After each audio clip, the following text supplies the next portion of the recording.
Peggy 16.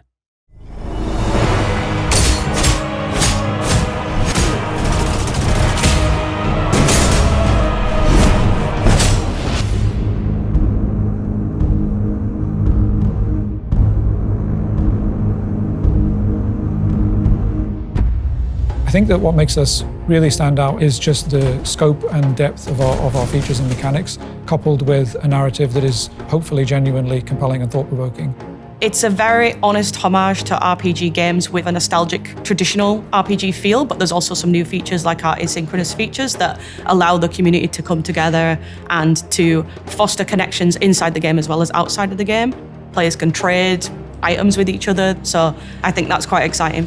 There's a voice in the darkness, so you're able to give up something called a reset charge, which allows you to revive a player in another world after they have run out of their reset charges. So that can be quite a good feeling because it says player whoever has saved you from peril, basically.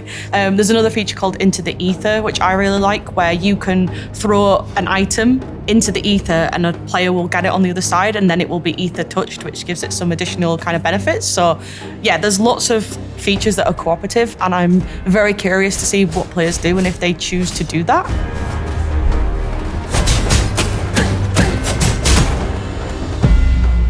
One of the most common items that players will want to trade between each other are the cartograms themselves. Cartograms are the levels that you play in the game, but these can be thought of as blueprints because they're actually items that you carry in your inventory and they drop from enemies. Each one comes imprinted with some randomized elements, which will make you have to think about how you approach it.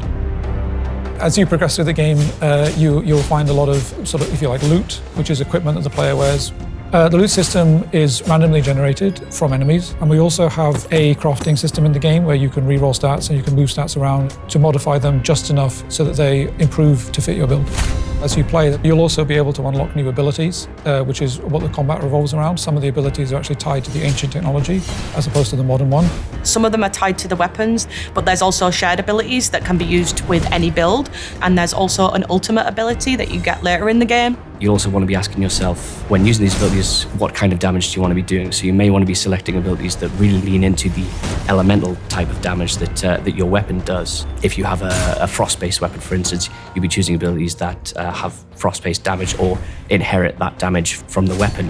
Each different cartogram will have different ways that it needs to be solved. So the point is to be able to create different builds and to allow players to have that level of complexity and that layer of theory craft in their build. But then also it does require some sense of mastery, like some of the skills require perfect timing, parries and dodges. So there's also that aspect to it.